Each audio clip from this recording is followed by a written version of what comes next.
Hello everyone, welcome back to my channel, and if you are new here, hi! My name is Natasha and it's fantastic to have you here. For today's video, we are unboxing and flipping through a highly requested deck. This is the Tarot of the Hidden Realm by Julia Jeffrey and Barbara Moore.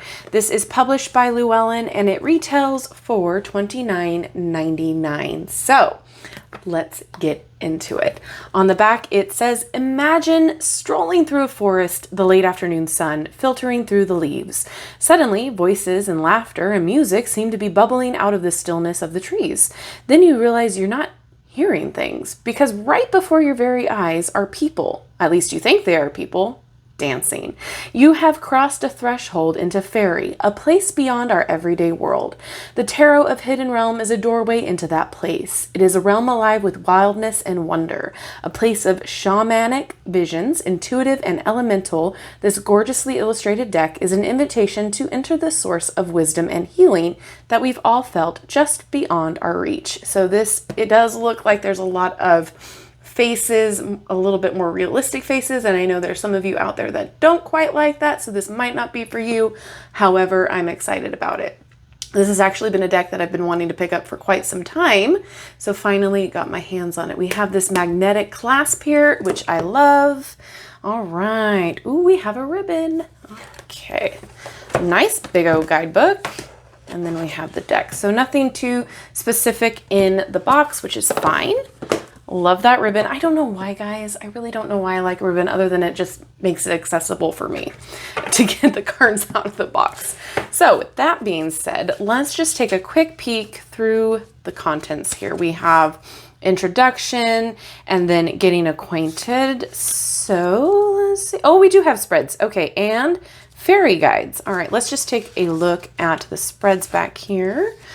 All right, we have the 3-card, What is Hidden? All around advice spread. That is nice to have. Okay, and then fairy guides. Okay, so using the cards in divination is just one way to access the wisdom of the hidden realm. Think of the cards as doorways between worlds. I love it. Okay, awesome. So a lot of information. And let me just flip. I don't think there's anything too much that we need to know flipping through other than we are taking a look into a hidden realm. So let's take that walk. Okay, average Llewellyn deck size. Don't mind that. That is a really pretty back. It almost looks like an owl face, which I kind of like. All right, and it looks like it's a smidgen glossy. Yeah, it's not terribly high gloss, which I'm about. I love that it's either matte or, I love matte or semi-gloss, I'll call it, cardstock, just because I don't like fingerprints because I film, and then also the shine. So this is your typical Llewellyn cardstock, very flexible, bendy. It's not quite paper. It's not too thick either. All right, now with all that out of the way, let's get into the flip through. No borders. I like that. Cute. Ooh, handsome fellow. The artwork is stunning.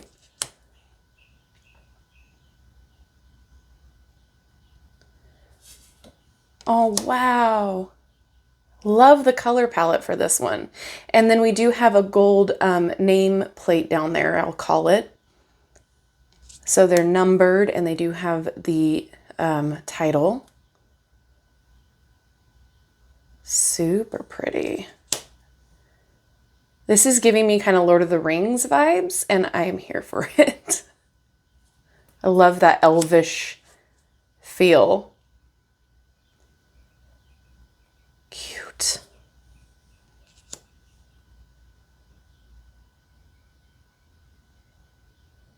Well, it looks like some of them might be having different titles or different names. We have a wolf instead of a lion. That's really cool. Ooh, that hermit though. Look at that. That is a neat rendition. Oh, Dandelion, wishing on a dandelion. That is adorable. I love it.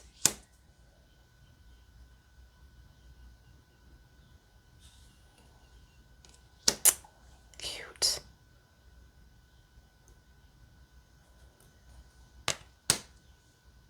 Interesting.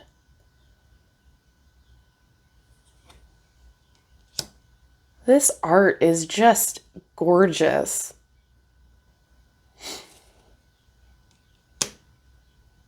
Shadow dance instead of devil.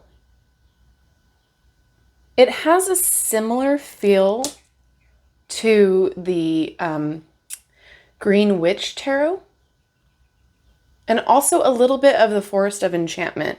So if you were into either of those decks, which I do have videos on in the playlist, you might like this deck too.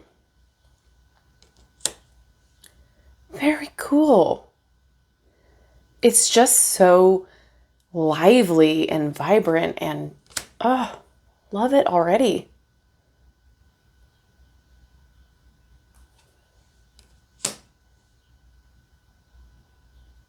So cute. Oh my gosh.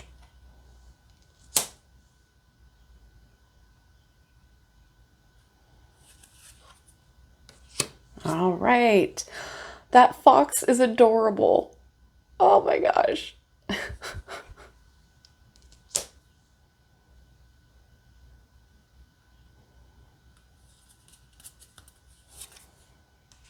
Oh.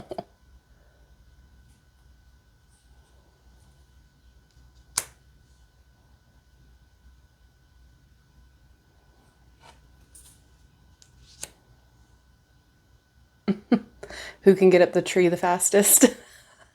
That's so cute.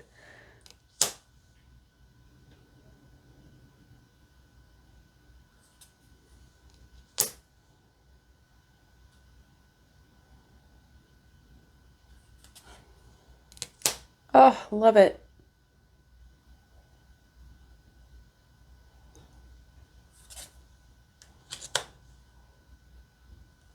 It might be a little bit hard for beginners to interpret, but we'll look at the guidebook. We'll pull a card after we shuffle and then see how the guidebook reads. It's Barbara Moore. I have a feeling it's going to be a very good guidebook because I do tend to like her author style. She tends to provide a lot of information.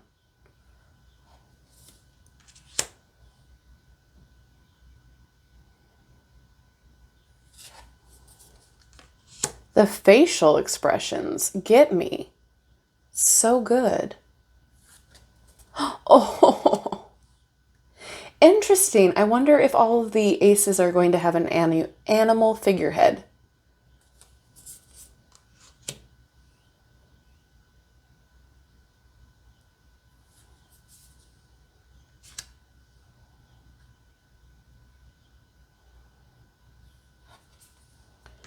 I love the use of color as well in this. There's some muted tones and then there's some vibrant tones. Wow. Okay, definitely giving me the Lord of the Rings vibes there. Oh my goodness. Oh, so pretty. My gosh.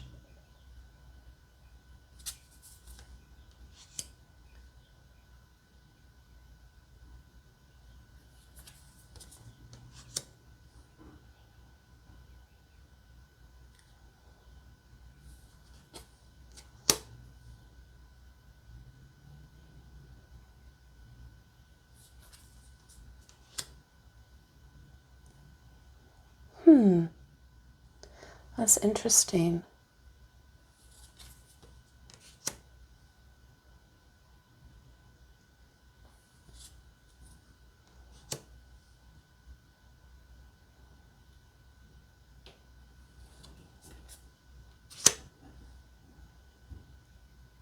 The costuming, I'm going to call it the costuming, even though they're outfits, but the costuming of these cards are gorgeous.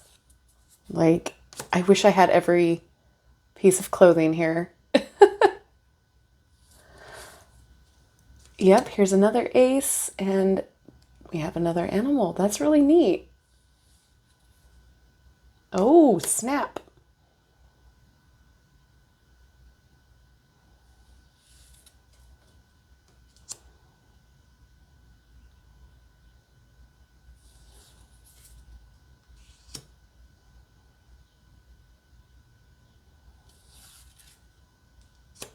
Oh, wow.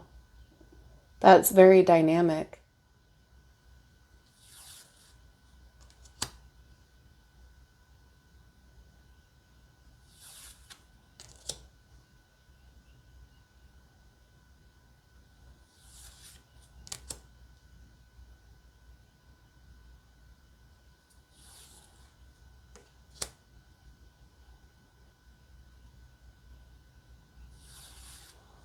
Wow.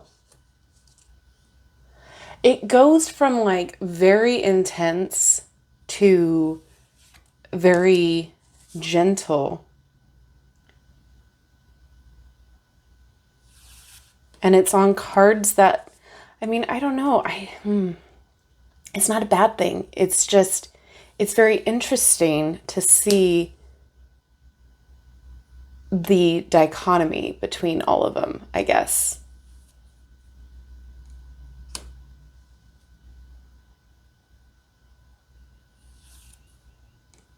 Oh, then I love all of this down here. Very autumnal.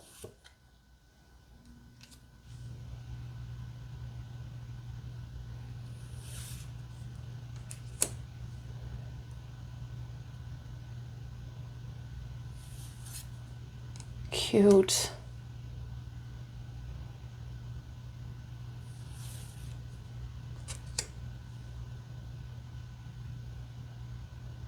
Oh, I like that in the background. It makes sense.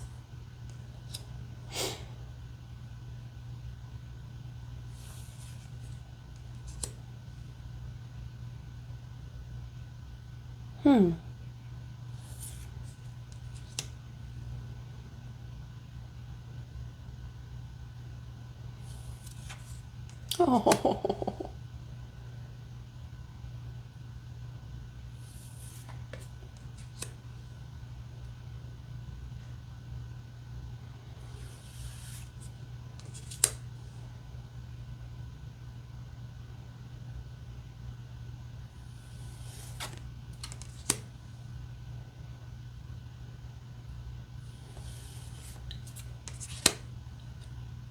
Not much to complain about.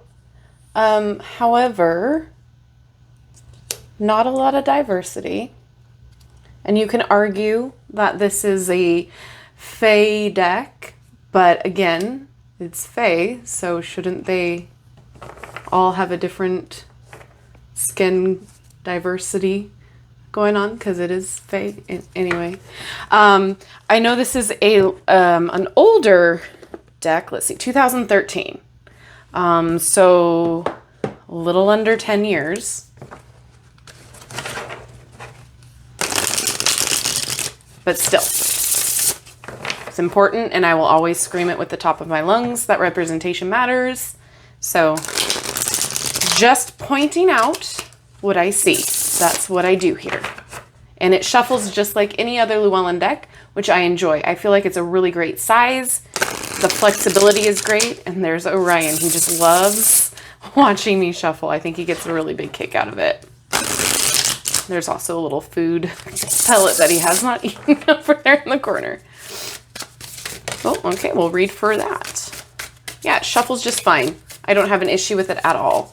But yes, I do think it might be a little bit challenging for beginners because whilst there is a scene in there, it might be a little bit hard to pick up if you're just beginning or just starting out with using divination. So we're going to read for the Empress. And, oh, just, there we go. I found it. All right, so we do have some info here. Just the barest whisper of coolness floats on the breeze as it touches her rosy cheeks. The scent of sun-warmed ripe bananas, ripe apples, bananas. Wow. Where did I get that? The scent of sun-warmed, ripe apples is heavier and settles on her skin, a sweet perfume that trails behind her as she walks through the wheat field. Seeds have fulfilled their promise with the aid of rain, sun, and bees, and so all the elements reconfigure, creating life. The grain of the field and fruits of the trees will, in turn, be changed, becoming another link in the chain of life. Musing, she tucks a few briar roses in her hair, gathers the fruits of her labor, and continues on. The harvest is a bittersweet time for her. While the earth is at its most abundant, it is also near the end of its glorious cycle of growth. Soon, all that is not consumed will fall and decay, feeding the fertility of the earth. No matter what or how, everything becomes part of the great dance of life. So often she finds herself in the arms of death, waltzing through the seasons, surprised and sometimes shocked by how he can be either so graceful or so very gruesome at times. A butterfly lights on her sleeve, representing change and transformation, the never-ending story. But the air is still warm and filled with sweetness, and for now she dances alone. So she continues gathering the abundant gifts of the harvest, shooing away the butterfly. All may change, but for now, there is this, and she will savor every moment. And then we have a divinatory meaning. Life is indeed a cycle with many phases. The Empress card, though, comes at a time of abundance in your life. Whatever you have carefully nurtured and tenderly cared for is on the verge of reaching its highest potential. This is a time of great creativity for you. If you've not yet planted anything, choose very carefully because your heart and your life are fertile. Whatever you sow, whatever thoughts, words, feelings, or actions will surely grow and bear fruit. Tend to yourself and your life with a loving touch. When necessary, remember that loving kindness sometimes requires difficult actions. Plants need space to flourish and some need pruning to thrive. So, that is absolutely beautiful for that. I think since it describes the card's art for you, it will be a little bit easier for beginners to kind of understand what the scene is meaning for the energy of the card. So I think that will help immensely. I think this is a beautiful deck. It's stunning. The art is very gorgeous.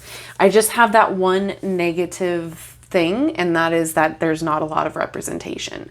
However, there is representation when it comes to age. So that is fantastic to see. So, I mean, we're coming along. We're doing the thing. We're getting there when it comes to the decks being produced today. Since this is an older deck, I understand to a degree, but that's always something I'm going to be pointing out just because I have viewers of every different kind of ethnicity, and I feel like it is important that they are represented in what they want to see as well. So that's all I have to say about that. And I really enjoy the shuffling of a Llewellyn deck. I know that there are a few out there that really don't enjoy the cardstock as much as I do, but I feel like it's very easy to shuffle. It's a great size, and so for that, I really enjoy it. The only other thing slightly negative for me about the Llewellyn decks and sometimes some Lo Scarabeo decks when they have this type of packaging is just a little big. I understand that it's because of the big guidebook, which by all means, yes, we love a big guidebook. However, it's just one of those things that the more you accumulate with your decks, the more space they take up. So that's all. So really not that much negative to say here. It still might be a little bit hard for beginners, but I think it's still a worthy deck to have in your arsenal, especially when it comes to the different age ranges. I really like that. If you're into the fairy realm, if you're into fantasy, anything like that, earth-based things, this might be a deck for you. So I really enjoyed this flip through. I hope you did as well. Let me know what you think about this deck down in the comment section below. And as always, thank you so much for spending your time with me. I appreciate each and every one of you. And don't forget to like, subscribe, and hit that notification bell on your way out of this video. That way you'll never miss an upload from me. And with that caveat, If you have not yet checked out my Patreon, I do have a Patreon, and whatever tier you choose to be participating in, you get early access to all of my videos. That is where they go first, and you also get prime time when it comes to suggesting decks. So if you are a Patreon and there's a deck that you absolutely want me to do, and you don't want to really wait until I go through the other cycles, please, please, please join my Patreon and you can request that and I will move it to the top of the list. So with that being said, I will be done spewing information at you and I will see you in my next video. Bye-bye.